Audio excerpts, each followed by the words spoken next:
In 1856, a minister in Vermont wrote a letter to his brother describing what January looked like inside his home. The water in his wash basin had frozen solid overnight. The ink on his desk had turned to black ice in the well. His children slept in wool caps, huddled together in the one room where the fireplace still had embers. That wasn't unusual. That was just winter. At least, that's what everyone thought. How does a country go from families freezing inside their own homes to people complaining that their apartment is too hot in February? It starts with a fireplace that barely worked. In the 1700s, the standard American home was built for summer. That's not an exaggeration. An English visitor to upstate New York in 1827 wrote that American houses were constructed, in his words, without the slightest reference to the 6 months of winter that the people suffered through. Walls were thin, gaps ran along floorboards and window frames. Insulation, in any modern sense, was non-existent. What colonists had was a fireplace, sometimes one. Sometimes, if the family had money, one on each end of the house, and fireplaces were terrible at their job. A fireplace operates at roughly 10 to 20% efficiency. That means for every 10 logs you burn, the heat from 8 or 9 of them goes straight up the chimney. Worse, as hot air rises and escapes, it creates a vacuum effect that actually pulls cold air into the house through every crack and gap in the walls. So the fire that was supposed to warm you was simultaneously making the rest of your home colder. Think about that for a second. The one piece of technology standing between your family and frostbite was actively working against you. If you were sitting directly in front of the hearth, you might be comfortable. 3 feet away, the temperature dropped. Across the room, it could be near freezing. Colonial families dealt with this by abandoning most of their house during winter. The formal dining room stayed shut. Bedrooms went unheated unless you were wealthy enough to have servants tending fires in every room. The family retreated to a single space called the keeping room, the one room closest to the main hearth, where cooking, eating, working, and sleeping all happened within arm's reach of the flames. The keeping room was the heart of a colonial home, and not in some cozy, romantic sense. It was a survival decision. Mothers cooked over the same fire that warmed the children. Fathers mended tools by firelight. At night, the family arranged themselves on the floor or on narrow beds around the hearth, the youngest closest to the warmth, the oldest furthest away. Privacy vanished in winter. So did personal space. You slept in your clothes, under wool blankets, often wearing a knit cap to keep heat from escaping through your head. But the keeping room only tells part of the story. What happened outside that one warm circle was worse. The wealthier you were, the more fireplaces you had, and the more rooms you could keep open. But even in prosperous homes, the experience was relative. A Virginia plantation house with fireplaces at both ends still left the hallway cold enough to see your breath. The governor's mansion in Williamsburg burned through enormous quantities of wood just to keep a few main rooms livable. Cold was the baseline. Warmth was the exception. And the mornings were brutal. When temperatures dropped to single digits, families woke to frozen eggs, frozen milk, frozen jars of preserves. Bread dough wouldn't rise. Pens wouldn't write. Fruits left in pantries turned to solid ice. The fire needed feeding every few hours through the night, which meant someone had to wake up in the freezing dark and stoke it, or everyone would wake up colder than when they fell asleep. The solution Americans came up with was logical. It was also completely unsustainable. The obvious answer was to burn more wood, and that's exactly what Americans did, in quantities that sound almost fictional today. The typical family in the late 1700s went through 18 to 20 cords of firewood every year. One cord is a stack 4 feet wide, 4 feet high, and 8 feet long. 20 cords is an almost incomprehensible amount of wood, and getting it was nearly a full-time job. Trees had to be felled, dragged, split, dried, and stacked. In the coldest months, when fuel demand was highest, the labor of keeping the fire going consumed entire days. But it wasn't just a chore, it was a physical ordeal.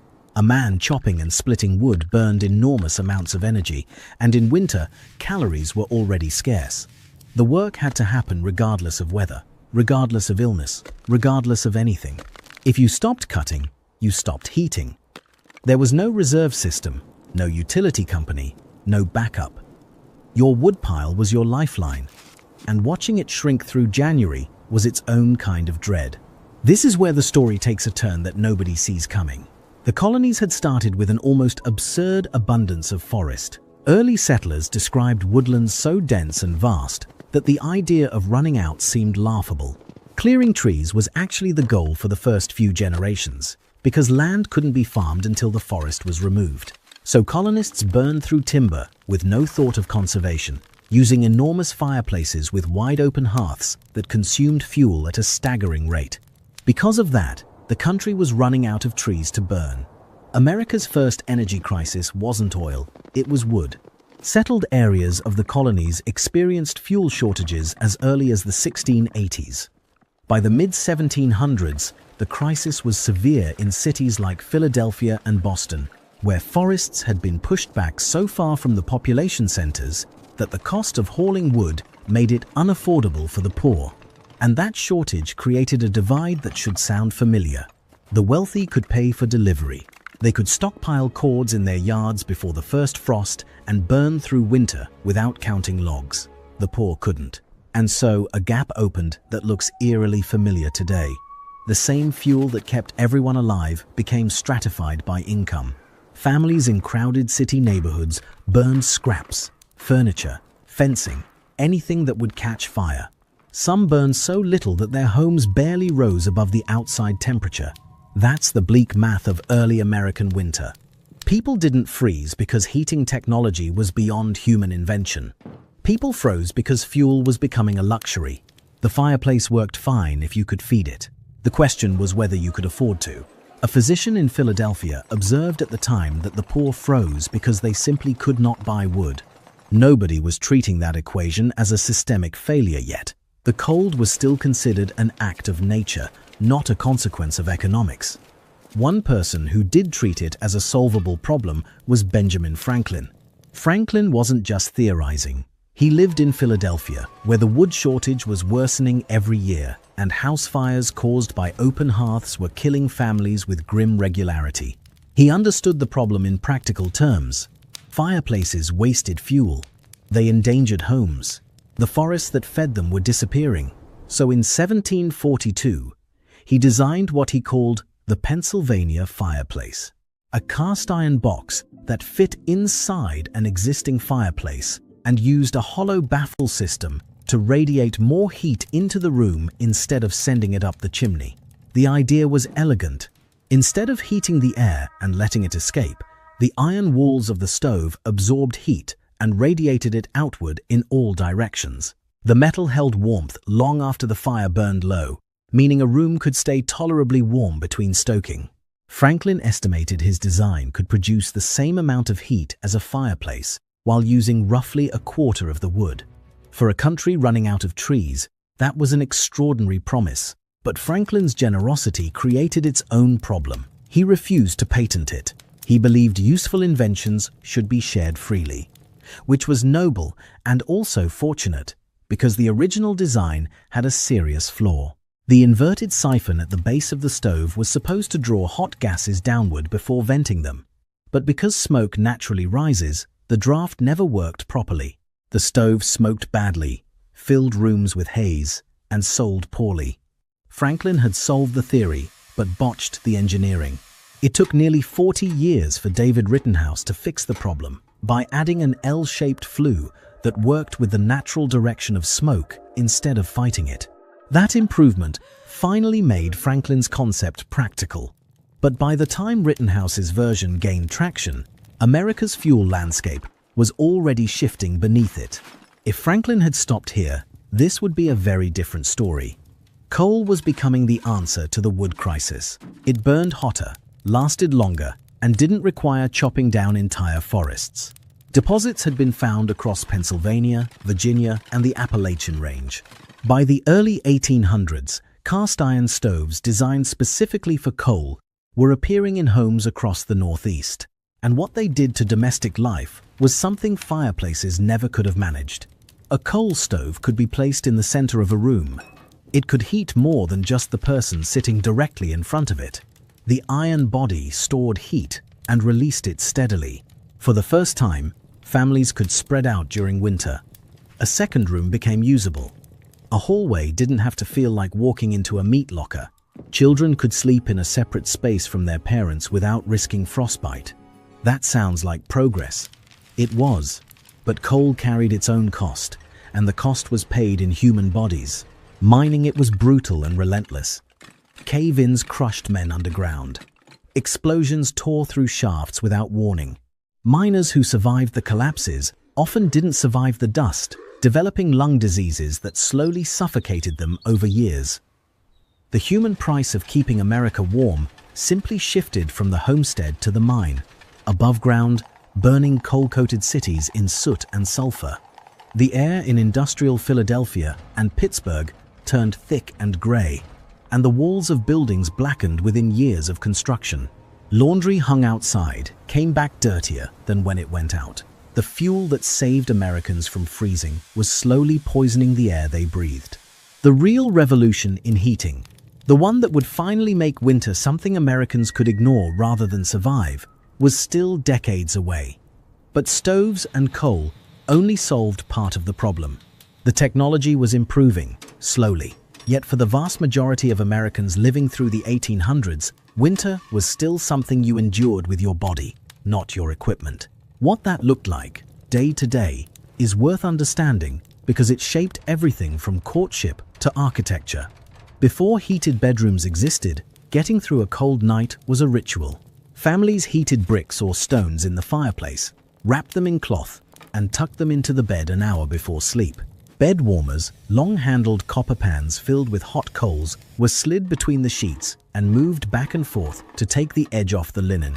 The warmth lasted maybe an hour. After that, you were on your own. Sleeping caps weren't a fashion choice. They were a thermal necessity.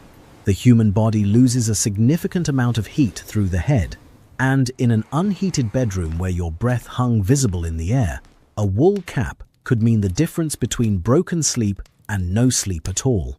Families layered blankets so heavy that turning over became a workout. Children slept together, sometimes 3 or 4 to a bed, because shared body heat was the cheapest fuel available. Now here's where winter survival gets genuinely strange by modern standards. Bundling was a courtship practice that sounds bizarre today, but made perfect sense in a world without heating.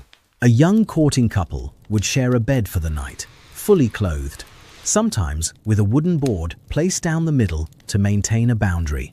The logic was partly romantic, giving young people a rare chance for private conversation in an era when privacy barely existed. But it was also deeply practical. Heating a parlor for an evening visit burned fuel the family couldn't afford to waste. A bed was already warm.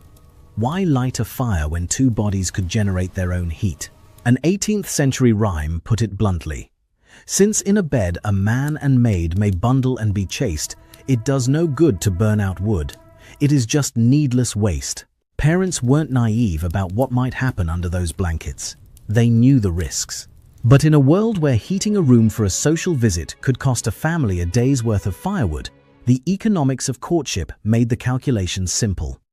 Cold wasn't a temporary inconvenience. It was the organizing principle of daily life, from November through March. Families ate differently in winter, shifting to heavy stews, porridges, baked beans, and preserved meats that could cook slowly over the fire. Fresh food was nearly impossible. Fruits were turned into jams and then pies, and if the pies froze on the shelf, they were simply baked again over the hearth. Caloric intake went up because the body burned fuel just staying warm. Activity patterns changed too. People moved less, stayed indoors more, and organized their days around the fire's rhythm. Going outside for any errand meant bundling in layers of wool and returning as quickly as possible. The very young and the very old were the most vulnerable. Infant mortality spiked every winter, and elderly family members who survived November didn't always survive February. Cold didn't just make life uncomfortable, it shortened it, and the coping strategies got more extreme the further north you went. In some rural areas, families brought livestock indoors during the worst stretches. A cow or a pair of goats in the ground floor of a farmhouse generated real body heat, enough to raise the temperature of a small space by several degrees. The smell was terrible. The arrangement was worth it. Winter wasn't a season, it was a siege. And for most of American history, the only defense was wool, fire, and each other. If this story is keeping you warm, hit subscribe. We cover history like this every week. While all of this bundling and brick warming and livestock sharing was happening inside American homes, something much bigger was developing in the industrial world that would eventually make all of it obsolete. In 1855, Franz Sangalli, a Russian-born engineer working in St. Petersburg, invented the modern cast-iron radiator. The concept was straightforward. A coal-fired boiler in a basement heated water or produced steam, which traveled through pipes to cast-iron radiators placed in individual rooms throughout a building. Each radiator released heat steadily and evenly. For the first time in human history, every room in a house could be warm at the same time. The adoption was slow at first. Early systems were expensive, complex, and required infrastructure that simply hadn't been built yet. You needed a boiler, a network of pipes, a coal delivery system, and someone who understood how to maintain all of it. Wealthy families in cities like New York and Boston installed radiator systems in the 1860s and 70s. Everyone else kept burning stoves and waiting. That was only round one. Because the one event that accelerated central heating faster than any invention was something nobody saw coming: a pandemic. In 1918, the influenza pandemic swept across the globe, killing an estimated 50 million people worldwide. There was no vaccine. There were no antiviral medications. The only public health advice that seemed to work was ventilation. Open the windows, let fresh air in, get the stale, contaminated indoor air out. The idea wasn't entirely new. For decades before the pandemic, a movement called the Fresh Air Movement had been pushing Americans to ventilate their homes. Harriet Beecher Stowe, the same woman who wrote Uncle Tom's Cabin, had teamed up with a Philadelphia scientist named Lewis Leeds to give public lectures about what they called the national poison, the stale air trapped inside closed rooms where people were breathing. Anti-tuberculosis groups campaigned for open bedroom windows, even in cold weather. The notion that fresh outdoor air could prevent disease was already circulating. The 1918 flu turned it from a suggestion into an emergency mandate. The problem was that following the mandate might kill you a different way. Opening your windows in January in New York or Boston or Chicago meant freezing. The very act that might save you from the flu could kill you from exposure. Public health officials were caught between two deadly threats, and they needed a solution that addressed both at once. So engineers responded by designing radiator systems that were intentionally oversized. The new standard was simple and extreme. A building's heating system should be able to keep every room warm on the coldest day of the year, with every window wide open. Radiators were placed directly beneath windows so that fresh air flowing in through the sashes would be heated immediately as it entered the room. The design wasn't about comfort, it was pandemic defense. And it worked. Buildings stayed warm despite open windows, fresh air circulated. The flu still killed, but the combination of ventilation and heat gave people a fighting chance without choosing between freezing and infection. Which, looking back, was either incredibly brave or incredibly stupid. It was both. This is exactly why your apartment is an oven. Once the pandemic passed and modern medicine offered better tools, people forgot why their radiators ran so hot.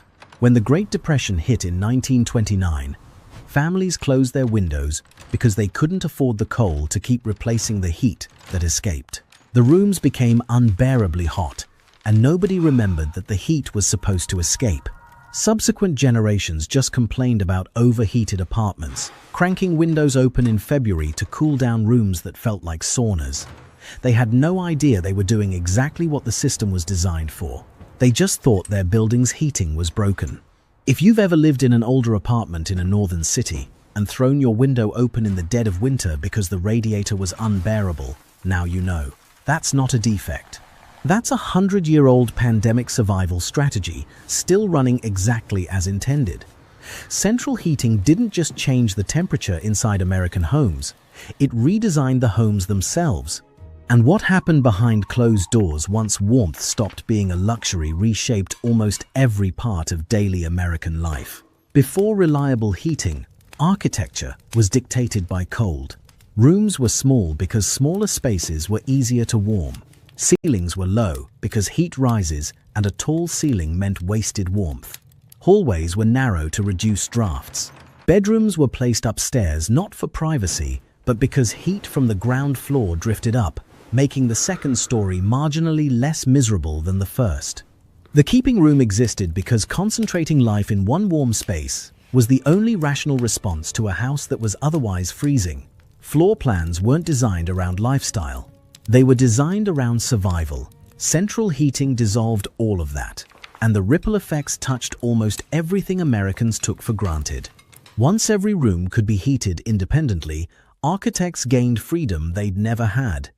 Rooms could spread out, hallways could widen. Bedrooms could be placed far from the kitchen without condemning their occupants to frostbite. Houses could grow deeper, taller, and more complex. The open floor plan, which feels like a modern invention, was only possible because forced air systems could distribute heat evenly across large shared spaces. Without central heating, an open floor plan is just a very expensive way to be cold. The suburban housing boom of the 1940s and 50s treated heating as a given, something invisible, something that just worked. Entire neighborhoods of ranch houses and split levels were designed with the assumption that every square foot would be warm. That assumption would have been laughable a century earlier, but architecture was just the beginning. The changes that happened inside those houses were even stranger. Clothing changed alongside architecture. Before central heating, people wore heavy wool indoors all winter. Multiple layers, thick stockings, shawls, and caps were standard inside the house, not just outside. Once homes could be kept at a stable temperature, indoor clothing could become lighter, thinner, more varied. The modern expectation of walking around your house in a t-shirt in January would have struck anyone before 1920 as either wealthy beyond reason or completely insane. Remember bundling? That courtship practice where young couples shared a bed with a board between them because heating a parlor was too expensive. Central heating killed it. Once you could warm a sitting room without burning through your winter fuel supply, the practical justification for putting courting couples in bed together vanished. Romance moved to heated parlors, then to heated restaurants, then to heated movie theaters. The entire geography of courtship shifted because warmth was no longer scarce. The changes didn't stop at romance. Even what Americans ate shifted because of indoor temperature. Winter eating had always been heavy, calorie-dense, and monotonous because the body needed fuel to stay warm, and fresh food was unavailable. Central heating reduced the caloric demand of simply existing indoors, and combined with improvements in food, transportation, and refrigeration, it helped push American eating habits toward lighter, more varied meals year-round. By the mid-20th century, the expectation of 72 degrees indoors had become so deeply embedded in American culture that it felt like a natural right rather than a recent invention. Thermostats were standard. Furnaces were invisible. The entire infrastructure of warmth had been pushed behind walls and beneath floors, out of sight and out of mind. Nobody thought about where their heat came from. Nobody remembered what winter used to mean. That comfortable forgetting came with a price tag nobody was reading.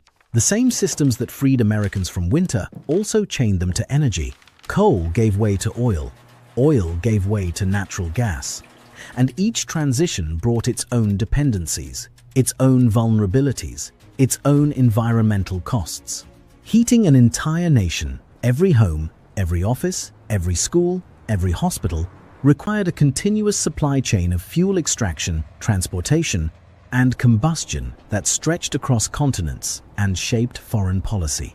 And the oldest problem in this story, the one from colonial Philadelphia, still hasn't been fixed.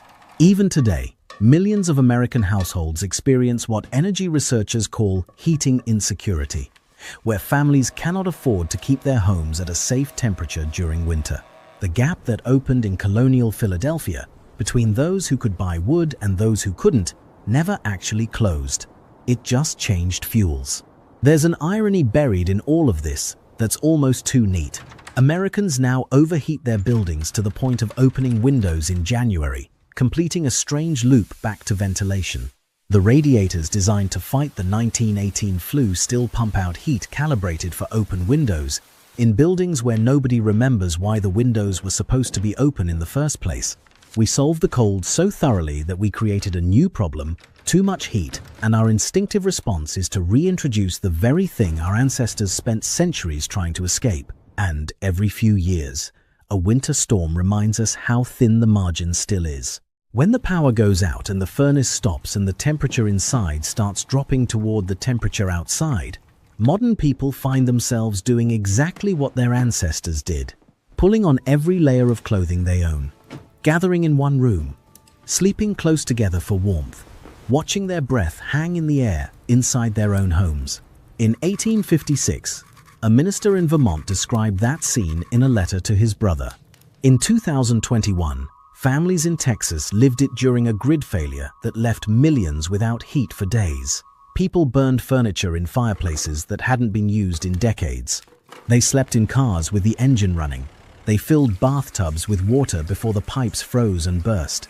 The technology changed. The cold didn't. The only difference is that we forgot what it feels like. And every time the power goes out, we remember.